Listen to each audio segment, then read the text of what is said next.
welcome back to my channel. Today I will be reviewing all debuts and comebacks of February that I bothered to check out, and oh my god, there are so many, for fuck's sake. Groups really went ham and decided to all come back in the same month. That's what I call K-pop heaven.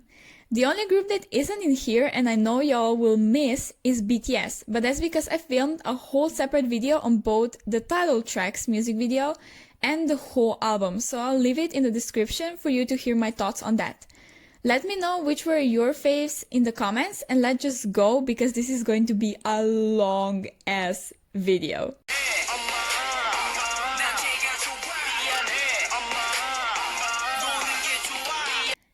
Yeah, I really didn't enjoy this one. The members look so handsome and talented, the choreography was super intriguing, but the vibe of the music video didn't really match the song in my opinion. Since it was so dark and boy crush, I expected for the chorus and rap parts to hit damn hard, yet they left me underwhelmed. I was waiting and waiting for something big to happen until the song was over and I was left with nothing. I can see a huge potential in it, but I think the aesthetic of the music video threw me off. 3 out of 10. I also checked out their first mini album, Youth, and I can just say that Youth was robbed of being the title track.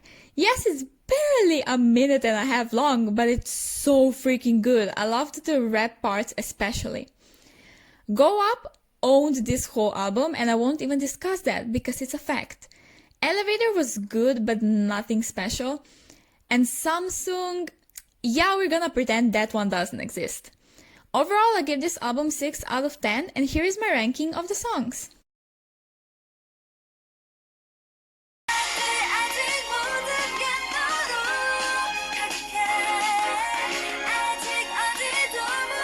You guys know how I feel about Gfriend. Their music simply isn't for me. It's too generic and I always feel like I've heard all of their songs before somewhere else. In that aspect, Crossroads wasn't any different. Just another basic song done a million times before, but for a difference, I enjoyed it this time around. Whoever sang that Going to the Sky high note, I think it was, I didn't ask to die. Their vocals and visuals were outstanding. I absolutely don't regret giving them a chance by listening to this comeback. It was in my subscription box anyway, since they are now under Big Hit. Like what? This is so freaking weird. But a solid 5 out of 10. I did check out their 8th mini album Labyrinth out too, and Labyrinth was such a better title track in my opinion. Or would be, I should say, because unfortunately it was robbed. That song is so freaking good. I enjoyed it from the first to the last beat. The vocals in here ended me and I'm still recovering. A whole masterpiece. Eclipse was another generic song that didn't catch my attention. Dreamcatcher was a magical fairy tale and a very strong piece of work. From Me gave me country vibes, and that's my least favorite music genre, so it's an absolute no for me. The album as a whole gets 4 out of 10 because it was a hit in some and a miss in other points. Here's my ranking.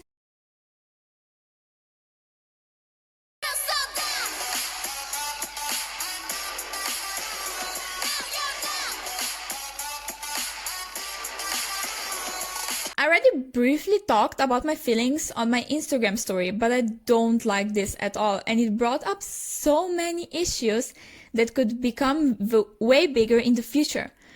I think I'll make a whole separate video on this topic in the future, or maybe not, I don't know, I'll decide if I want to die. But I'll quickly summon it up for you here. First, concept and structure of the song-wise. A copy of Adios. Second of all, this has been done a million times before, and it holds no artistic value anymore. They just took everything trending in K-pop and just music in general at the moment and put it into Dun Dun. Third, Mia is my bias, but halfway through I felt like I'm watching her solo music video. Fourth, line distribution is a complete shameless disaster and everyone got paid dust, but Mia of course. None of this is girls' fault, don't get me wrong, it's their company. Clearly we are dealing with a very similar, if not worse, favoritism towards Mia that so many like to complain about in Blackpink with Jennie. I gave this song many listens, but it stays 1 out of 10 because of all these issues. Oh, and I almost forgot. Rapline freaking snapped. Now their mini album. I saw it getting mixed reviews on social media and now I see why. It's overall a very weak piece of work, especially for the first album in general by them, and I didn't completely enjoy any of the songs. So Salute was overly dumb beat with a decent rap over it, and that was it. Player just sounds like Dun Dun's twin, but worse, because that repetitive chorus annoyed the fuck out of me. No Lie was pretty good, I must admit, but again extremely generic. Overall, I give this album 2 out of 10, and this is my ranking.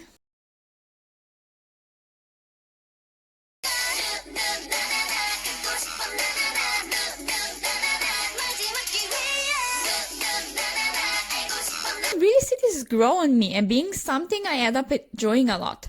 After the first listen, I didn't really know how to feel. It wasn't bad, but it also wasn't outstanding. It was okay, I guess. I think it's a good debut, and I saw it got a lot of attention, which I'm so happy for them. Congrats on your debut, girlies. I'll keep an eye on your future releases. This is a 6 out of 10 for me.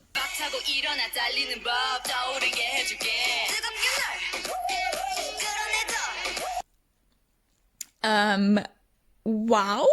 This was everything and more. The first Loona's release I actually enjoy and will have on repeat until I get sick of it. It's badass and has a strong message. What more could you even ask for? Also the visuals. Damn, I'm even more gay now than I was before. The only part I didn't enjoy was the bridge because it just didn't fit in the song well in my opinion, which is why I give it 9 out of 10, but otherwise a damn masterpiece. I did check out their mini album as well and it surprised me in a good way. Hashtag sounded so good. I need a whole version like right about now. I didn't really like number 1 at all, it's just not my style of music. Yes I Am was cute and pretty, we like her. The one with Korean title that I cannot pronounce and will not try because I can't read Hangul.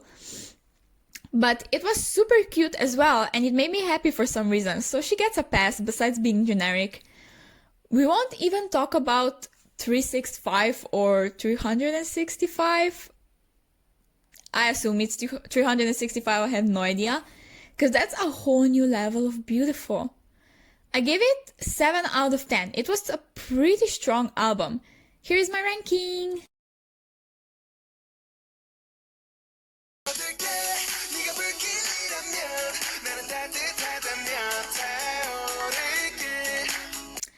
Hear me out on this one before you go in the comments and want to destroy me. I'm so happy to see them back after everything that happened with Hanbin. I may still be bitter about the situation. Actually, I for sure am still bitter about it, but I feel like only one rapper for previously such heavy rap-based group just isn't working out. Not that their vocals are weak, but I just think they are not trained well enough since they're under YG that is more working on the rap side of every group. Now for Ikon to be a vocal-based group, I mean, they were previously as well, don't get me wrong, they had a lot of vocal parts, but there were also a lot of rap parts, so it all balanced out. But as for the song, it is just like every other Ikon song and left me with a meh feeling. I give it 4 out of 10 because it's not bad and has a lot of potential, but I'm just not accepting this formation without the Hanbin yet. Because he was my bias and I miss him so freaking much. As for their third mini album, I Decide. The first few seconds of Ah Yeah kinda threw me off and I hated that part with passion, But the rest of the song snapped, and I love it a lot actually. All the World would be such a better title track, and I think it's a stronger piece of work than Dive. But of course, that's only my personal opinion. For some reason, it gave me summer vibes in the middle of February, and I enjoyed that wholeheartedly. Holding On is a song completely up my alley, and I'll make sure to add it to my playlist.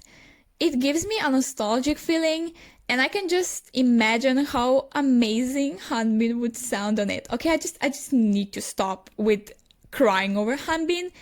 He's not in Ikon anymore, we can't do anything about it. YG did him dirty. I'm gonna cry till the rest of my life for him, but I hope he's happy. I hope he can make more music as a solo artist. I don't know. Anyways, it's just that song that reminds me of why I'm in love with Ikon. Also, Bobby's vocals are everything on this track, and you can't even fight me on that. Flower gives me the exact same nostalgic feeling, but I just like the beat a tiny bit less. Still, they pulled through with this overall strong album. I give it 8 out of 10 because it deserves it. Here's also my ranking, which was so hard to do. Oh my freaking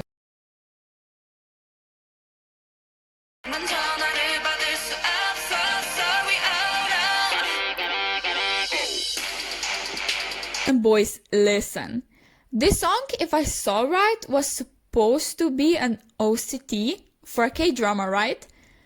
First of all, how the fuck is this gonna look like? Because this song was insane. In a good way, of course. Sunmi completely threw me on my knees, and I will probably need another 5 years to get myself back up. Those visuals, we are going somewhere with English, yeah. Those visuals, oh my god, did you see her? And this song fucking slapped me in my face. The drop isn't my cup of tea, really, but everything else was perfect. She outsold many actual comebacks with this. 9 out of 10, for sure.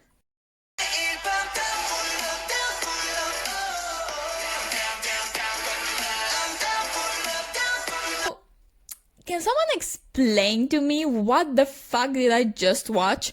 Because this was amazing. Oh my freaking god. It's so catchy. The music video and the visuals were stunning. That one guy with his fast rap literally ended me in and vocals slayed. I'm quite a new fan of these boys, if you couldn't tell, because I don't even know all the members' names yet. But I can already see how different their discography is and how versatile they can be. I mean, compare Dance Dance Dance to this. Yeah, like day and night. But they truly fit both spectrums so much, and they met my expectations for sure. Also, this one part took my breath away. Like, did I ask to be attacked like this? Because I don't remember asking for it. 10 out of 10. It really is right up my alley. They also released a full album with this, and of course I took a listen to that as well, and will give you more opinions you didn't ask for.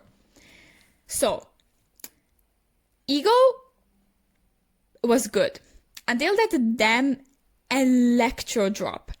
I have nothing against these drops that are currently trending. They're actually really kind of my taste, but they can easily be done badly, and I think this one was an example of that. Shake You Down has very good rap parts that I thoroughly enjoyed, but that's it. Otherwise, not my cup of tea. I Will Forget Scar exists because I don't know what to say about this at all. Same goes to Salty, it's just very forgettable to me.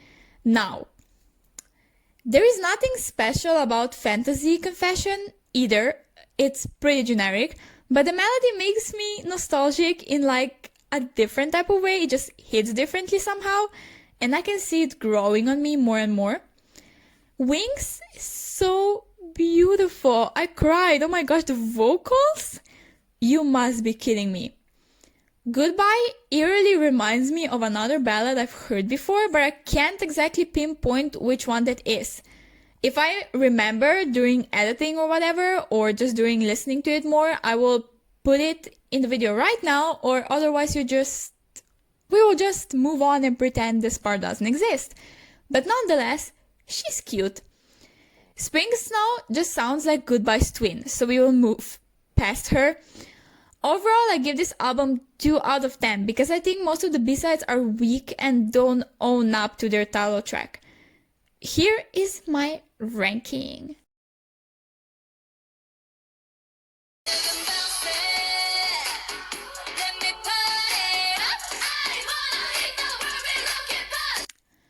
The song wasn't bad, but it's not even close to being as good as their debut was, so that's all I'm gonna say. Now, I'm gonna sound like a mom, and I know y'all will come at me, but did anyone else feel uncomfortable watching this, knowing how young they are? I just don't want to see a 14-year-old shake her ass in a way too short of a skirt. Call me boring, it's a fact at this point, but it truly made me feel uneasy. It may be just me though, but I wanted to express this part of my opinion. Now the mini album. Red Punch, by the way, we love the originality of the title, slaps, and I don't even care if it's just an intro.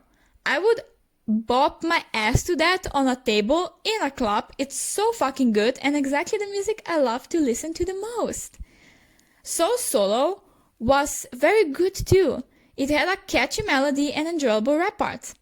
Fireworks gave me such nice summer vibes and it's going on my playlist for sure. I really like everything about it. Should be the title track. Paper Star is just the type of ballad I dislike, so we will leave her behind.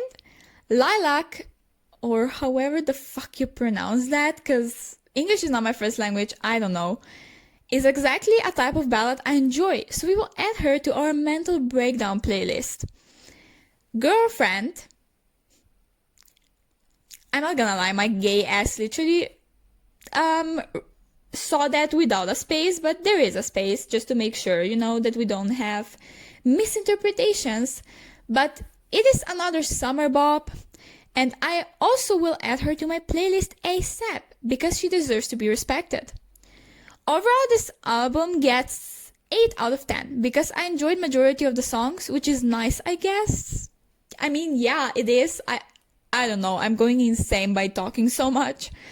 I'm just saying whatever at this point, so here's my ranking.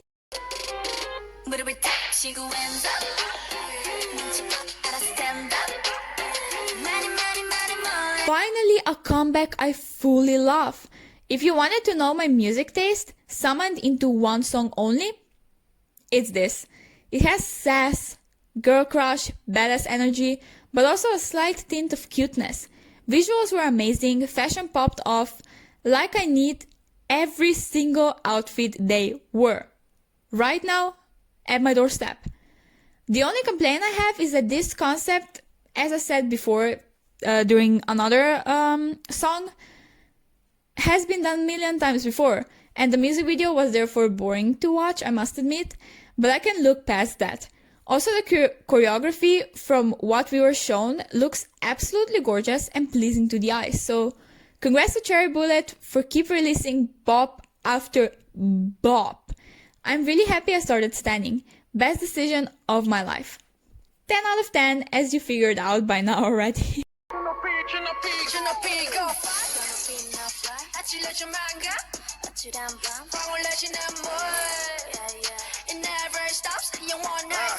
I may be getting sick of every song containing that no lyrics, big drop chorus, but I fuck with this one. First of all, girlies came with some insane visuals for my gay ass, and I'm more than thankful for that. Somin absolutely blew me away. Their choreographies are never my style, this time is no different. The song didn't grab my attention until the part with Switch It Up, and the whole melody of the song completely changed the tone into an even better one. You know my production-obsessed self is in love with details like this. So yeah, overall, I did expect it to go hard, but it's more appealing to me than Dumb Liddy. 8 out of 10 here. Now the mini album, because of course I went to check it out after such an amazing title track, so let me share my opinions on it that you absolutely didn't ask for, especially not after this video being 3 hours long already. At this point I'm getting so damn annoying, I know, but Dr.Bebe deserved that title track position because she's catchy, she is good, and she very well lacks lyrics diversity in the chorus. I think she would work perfectly. I'm sorry, but Enemy really wasn't it. It sounded like badly produced YG remix. I would have liked it maybe if that empty drop wasn't there, because I think it was unnecessary to say the least.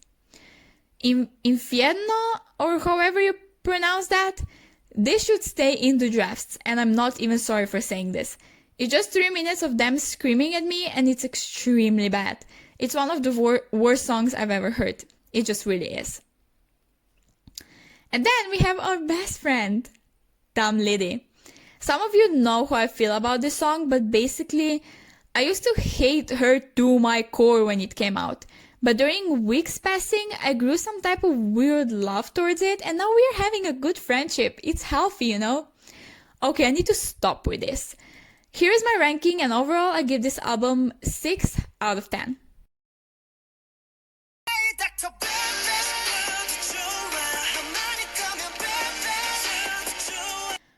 Are these the same guys from... Okay, got it. Cool. Because they managed to make me feel absolutely terrified but whipped at the same time. I seriously don't know what that music video was. I blacked out after Hui came on the screen, because that's my bias for everybody who doesn't know. His verse, oh my god, we aren't even gonna talk about it. It's a completely different side of Pentagon, kinda back to their roots, a little bit with gorilla type of vibes, but also probably done because it's trending at the moment. I still fuck with it so damn hard though, and it had my attention fully the entire song. 10 out of 10 as well. We are getting somewhere with these 10s lately, huh? Here I come again, but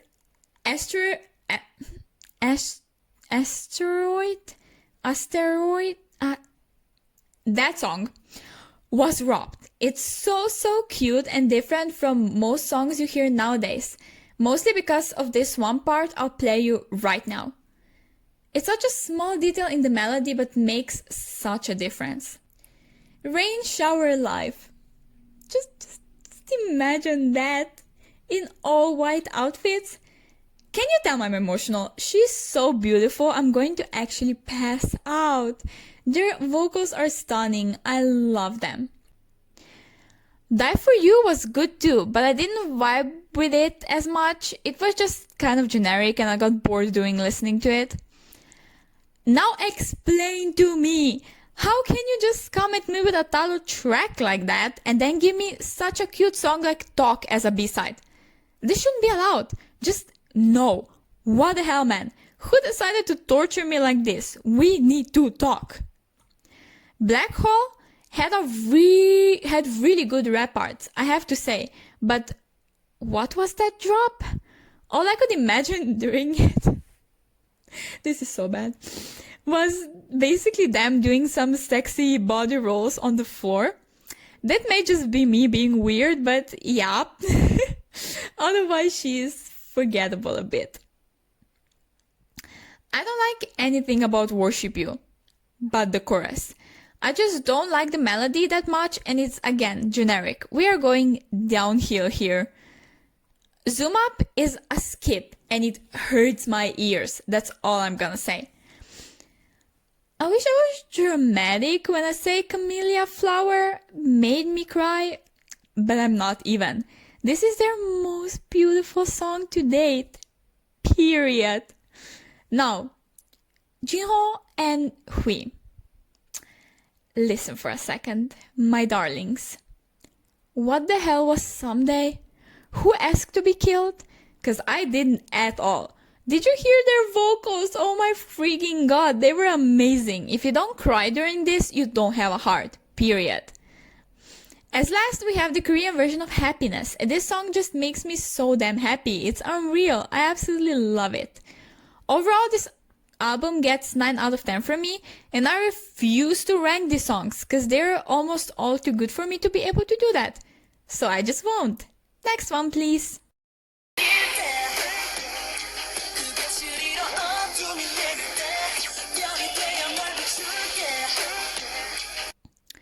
If we leave aside my huge gay crush on this woman, I was literally watching with my mouth open the entire time. The visuals, the music video, and the song were so damn intense, I couldn't even follow everything that was happening. Not a fan of those braids because it just didn't look good on her, but besides that, she really owned it. I love how she had a big drop but still kept it lyrics full, because empty choruses are getting on my nerves lately. I won't say this is some groundbreaking shit, but I loved it nonetheless. 8 out of 10. We also have a mini album, which I was so damn excited for because I love her and her voice, so the more content the better. Let's go! Now, the mirror was fine I guess, but the instrumentals reminded me so much of Eclipse that I just couldn't stop thinking about it.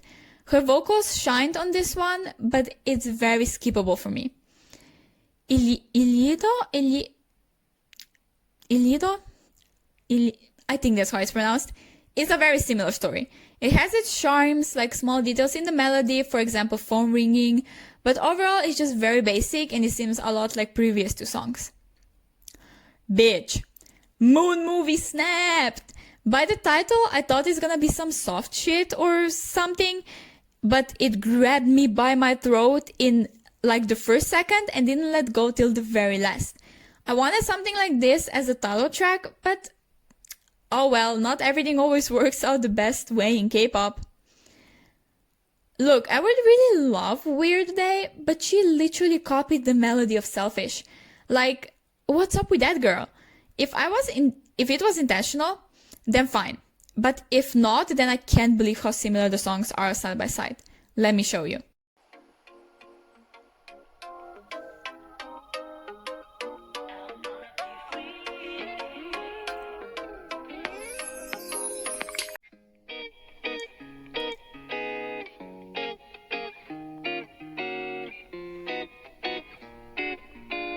Snow was a nice ballad, but it's again super generic, nothing special about it. Besides that, I also don't think Moonbyul's voice is suitable for a song like that, since it's deeper and more rough. Overall, I'm very disappointed with this album and I give it 2 out of 10. I'm so sorry, my girl. Here is my ranking as well. It's my Fiesta.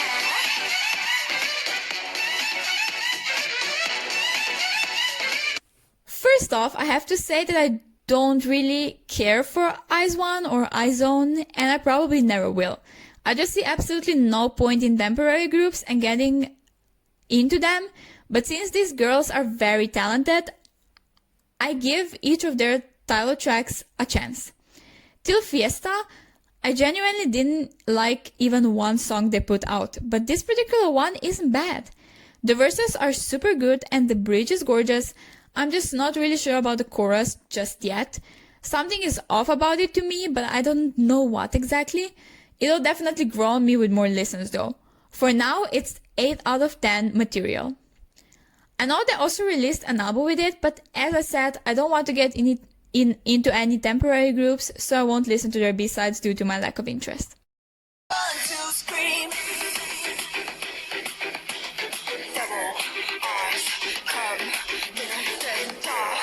I'm going to be completely honest with you.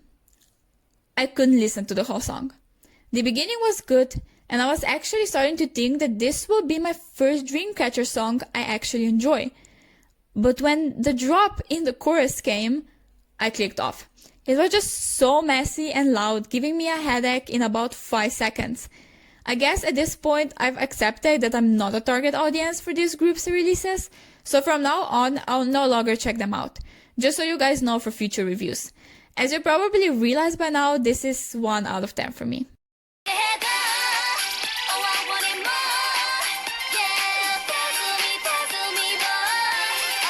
Actually, this audio clip is over 30 minutes long. I can't English anymore. But remember that video when I said I hope they one day outdo the queen that is Picky Picky?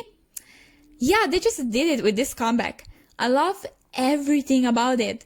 The visuals were stunning. I adore the flowers glittering pink and pastels just in general. My soul is very happy after watching this. I also liked how it was very vocal based and all vocalists got to show their talents. The rap part was short but good. The only thing I've noticed is that Doyoung got a bit robbed of lines. She gets pushed in front quite a lot each comeback, so maybe that's why this time they put other members in the center more, which is awesome, but I still miss my girl's screen time. I also thought the ending was a bit rushed and abrupt, but that's okay. 10 out of 10 regardless. It came to an end, for Christ's sake. I've never talked so much in one go, someone help. But if you enjoyed this video, don't forget to give it a like, subscribe for more content like this, but shorter videos, I promise. And thank you so much for watching. I love you a lot and I'll see you in my next video. Bye bye!